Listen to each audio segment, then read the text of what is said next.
There are a lot of strange characters in the Harry Potter series, but the award for the strangest would have to go to Luna Lovegood. She's not purposely funny, but is hilarious, and not afraid to be uncomfortably honest. Come, Daddy. Harry doesn't want to talk to us right now. He's just too polite to say so. She was perfectly cast in the films by Ivana Lynch, who literally is Luna. In this video, I'm going to explain the life of Luna Lovegood.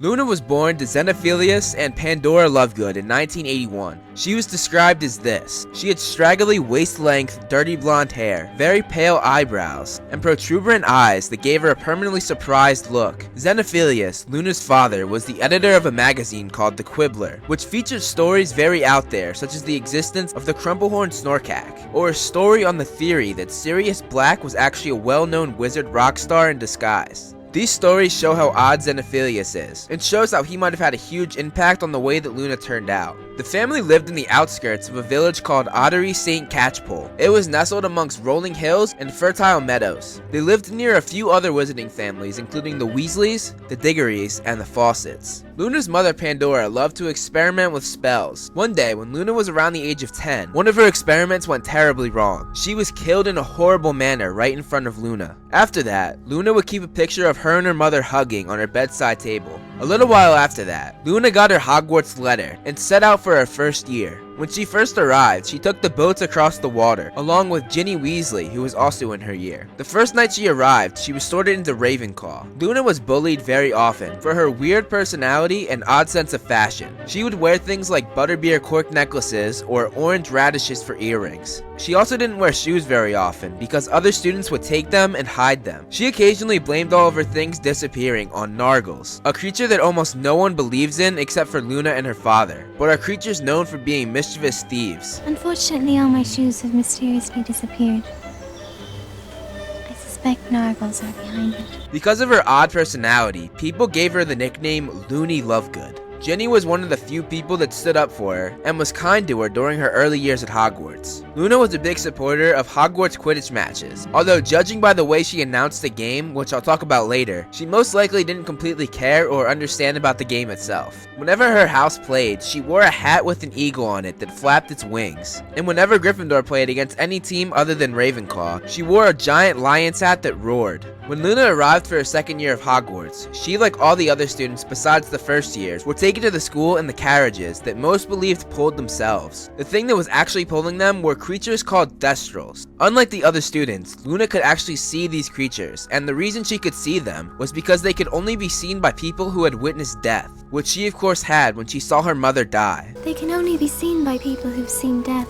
Before her third year at Hogwarts, Luna went to the Quidditch World Cup over a week before the game took place. During her third year at Hogwarts, she had chosen to take divination with Professor Trelawney. Luna's fourth year is where everything changed for her. She met Harry, Ron, Hermione, and Neville at the start of term, and the four found her very odd at first. On the train, Neville didn't want to sit with Luna, but Ginny forced him and Harry to do so. Luna was reading the Quibbler that her father had published upside down when they walked in. Later, Ron and Hermione walked in, and Ron made a joke that made Luna laugh hysterically, and far more than the joke deserved. When they got off the train and onto the carriages, Harry was very confused when he saw the thestrals. He could now see them because he had just witnessed Cedric Diggory's death at the end of the following year, when Voldemort had come back to a full functioning body. You're not going mad. I can see them too. Luna was one of the few people that believed Harry that Voldemort had returned. One day, Luna went up to him in the greenhouses when their classes were passing each other, and Luna made a beeline for Harry, and before even saying hello, said, "I believe he who must not be named is back, and I believe you fought him and escaped from him." Right after that, Hermione told Luna that there was no such thing as a blibbering humdinger or the Crumplehorn Snorkack, which made Luna give her a withering look and walk away. Later that year, Harry started a group called Dumbledore's Army, where he taught defense against the dark arts to all the members, and Luna stood out as one of the proudest amongst the members. Each member got a coin that Harry was able to summon everyone with, giving them the time and place to meet. That same year, Hermione set up a meeting with Luna Lovegood, Rita Skeeter, an ex-Daily Prophet writer, and Harry. Luna asked her father if Harry's story could be featured in The Quibbler, written by Rita Skeeter. Skeeter writing the story because she was blackmailed by Hermione. She wrote a story about the events that took place the year earlier, when Voldemort had returned. That copy of The Quibbler sold out everywhere. Luna told Harry that no copy of The Quibbler had ever sold faster, and that they were actually reprinting. Umbridge banned The Quibbler from the school when she forced Harry to show her, which in turn ensured that the whole school read the article. At the end of the term, Harry saw a vision of Sirius being tortured, and Harry had to figure out if Sirius had actually left the headquarters of the Order of the Phoenix. They had to break into Umbridge's office and use a fireplace to make sure that was true. Luna, along with Ginny, kept watch while they did this. All of them were caught by Umbridge and her inquisitorial squad. They were restrained and gagged, but Luna was hardly fazed at this, as she was staring out the window dreamily as if she was bored. They eventually escaped Umbridge, and Luna suggested that they ride thestrals to the Ministry of Magic to save Sirius. When they got there, they realized that it was a trick, and Sirius was not actually in danger. The Battle of the Department of Mysteries took place, and Luna fought well and protected her friends. After Ron had been hit with something that made him highly confused, she protected him in the battle. Later, when Ginny had been seized by the ankle, Luna attacked the Death Eater responsible, but in the process broke Ginny's ankle. Luna got both the confused Ron and hurt Ginny away from the action, and met up with Harry and Neville. Both Harry and Luna could hear voices beyond a veil in the Department of Mysteries. Voices. There aren't any voices, Harry. I hear them too. That veil is where Sirius would disappear into when he died. A cool fan theory is that since only Harry and Luna could hear the voices, it is likely that through the veil is the beyond, and the voices that they were hearing were people who had already died. The reason that they're able to hear the voices is because they were both the only people who had witnessed death, just as they were the only people that could see the thestrals. Anyway, Luna was eventually stunned and thrown across the room during the battle. She came to toward the end of the fight and was relatively unscathed. When they returned to Hogwarts, Harry was still mourning the death of Sirius, and after nothing could cheer him up, Luna told him about her mother dying. I still feel very sad about it sometimes, but I've still got Dad. And anyway, it's not as though I'm never gonna see Mom again, is it? You heard them just beyond the veil, didn't you? These words made Harry feel better about Sirius's death, and eventually Luna's words would come true when Harry would see Sirius during the events of the Deathly Hallows. During break, Luna decorated her bedroom ceiling with 5 beautifully painted faces of Ron, Hermione, Ginny, and Neville. Golden ink wove around the pictures, linking them all together. The golden ink spelled out one word repeated 1,000 times: friendship. The following year, Luna, along with the others that went to the ministry with Harry, were semi-famous when they came back to Hogwarts. "They're even staring at us," said Neville, indicating himself and Luna. Luna and Neville were both disappointed that Dumbledore's army wasn't continuing that year. I enjoyed the meetings. It was like having friends. People expect you to have cooler friends than us. You are cool. None of them was at the ministry. They didn't fight with me. That's a very nice thing to say. Without the DA meetings, Luna was very lonely that year, and would constantly check the DA coin that Harry had given them. One day, Ginny stopped 2 boys in their transfiguration class from calling her Loony, which Luna greatly appreciated. Harry asked Luna to Slughorn's Christmas party as friends. She wore a set of spangled silver robes that made many people giggle. She had fun following Harry around and talking to Professor Trelawney, who she no longer had as professor due to being switched into Ferenzi, the Centaur's divination class. She also made Harry laugh hysterically when she said, "The Aurors are part of the Root Fang conspiracy. I thought everyone knew that. They're working to bring down the Ministry of Magic from within, using a combination of dark magic and gum disease." Harry thought that it had been worth bringing Luna just for that statement. During holidays, Luna and her father would go looking for crumpled horned snorkax, something that they did very often when Luna would come home from school. Luna took over as commentator of a Quidditch match that year. She forgot players' names, saying, "Now that big Hufflepuff player's got the quaffle from her. I can't remember his name. It's something like Bibble. No, Buggins. It's Cadwallader." She also said that Zachariah Smith was suffering from loser's lurgy, and she even forgot the score. 70-40 to Hufflepuff. Is it? Already? After the match, Ron said, "You know, she's grown on me, Luna."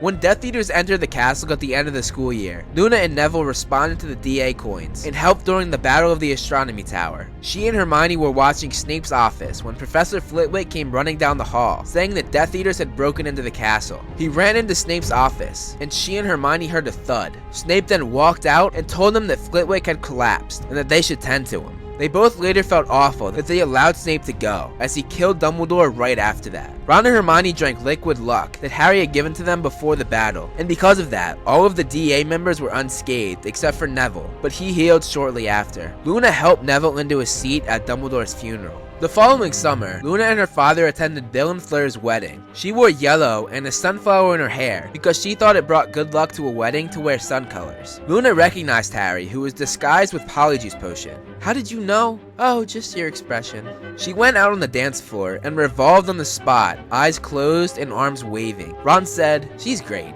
isn't she?" When Harry was on his mission to find Horcruxes, and Voldemort had taken over the Ministry, Xenophilius Lovegood started printing in the Quibbler that anyone who's against you-know-who ought to make helping Harry Potter their #1 priority. During her 6th year, Luna along with Ginny and Neville relaunched Dumbledore's army and fought back against the 2 Death Eater professors, the Carrow siblings. They would use the coins to send messages to one another, and would sneak out and put graffiti on the walls that read, "Dumbledore's army, still recruiting."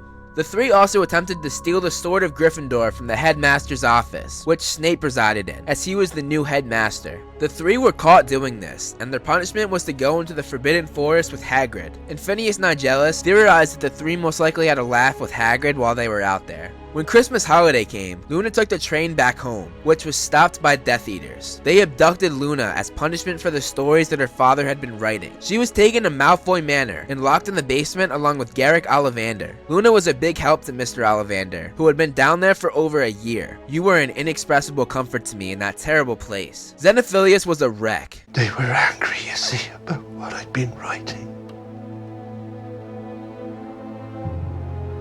So they took her. "They took my Luna and I don't know where she is."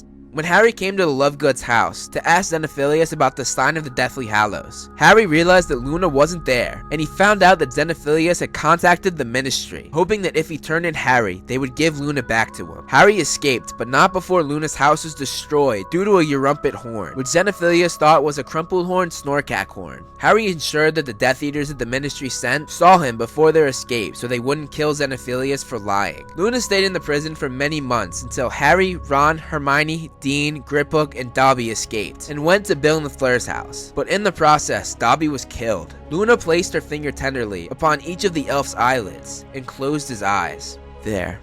Now he could be sleeping. Luna spoke at his funeral. "Thank you so much, Dobby, for rescuing me from that cellar. It's so unfair that you had to die when you were so good and brave. I'll always remember what you did for us. I hope you're happy now." Luna had lost her wand when she was in the cell, and Mr. Ollivander sent her a new one because she was there for him in his time of need. Luna, along with Dean, most likely continued to stay at Bill and Fleur's house because they arrived at Hogwarts together when they got the message that Harry had returned through the DA coin. Luna was excited to be back with their friends and was ready to fight. Harry asked all of the Ravenclaw DA members if they knew anything that had to do with Rowena Ravenclaw, and Luna came up with the lost diadem. Luna took Harry to Ravenclaw Tower, and when the Carrow sister entered, Luna stunned her. Luna fought bravely in the Battle of Hogwarts. During the fight, when Harry, Ron, and Hermione were faced with 100 Dementors coming their way, but couldn't perform a Patronus, Luna, along with Seamus and Ernie, stepped up and saved them, using what they had learned in the DA lessons to hold the Dementors at bay. "That's right, Harry. Come on, think of something happy." "Something happy? We're still here. We're all still fighting. Come on now." These words gave Harry the strength to produce his stag and drive the Dementors off for good. Luna fought Bellatrix with the help of Ginny and Hermione until Molly Weasley stepped forward and killed her. Harry then ended the battle when he finished Voldemort off once and for all. After the battle, Luna distracted everyone in the Great Hall so that Harry could slip under the invisibility cloak and get some peace and quiet. After finishing her schooling, Luna became a famous wizarding naturalist who traveled the world in search of strange creatures. She discovered many new species that had never been encountered before, but she was never able to find the crumpled horn Snorkack, and she had to finally accept the fact that her father might have made that one up. Harry and Ginny gave their daughter Lily the middle name Luna, naming her after one of their dear friends. Luna married Ralph Scamander, the grandson of Newt Scamander, the writer of Fantastic Beasts and Where to Find Them. Luna wore a wedding dress made of rainbow spangles and a tiara of silver unicorn horns to her wedding, which Rita Skeeter said her husband looked at with a shocked expression. Luna and Ralph had twin sons named Loken and Lysander. Luna was a very odd person, but was always so true to herself. She didn't care what other people thought, even when she was bullied. She was a strong, independent person who cherished her friendships more than anything in the world. She would have done anything for them. She pulled Harry out of a dark place, fought to protect and help her friends, and always filled darkness with light where it was needed. Luna's bravery, self-acceptance, and kindness is an inspiration to us all.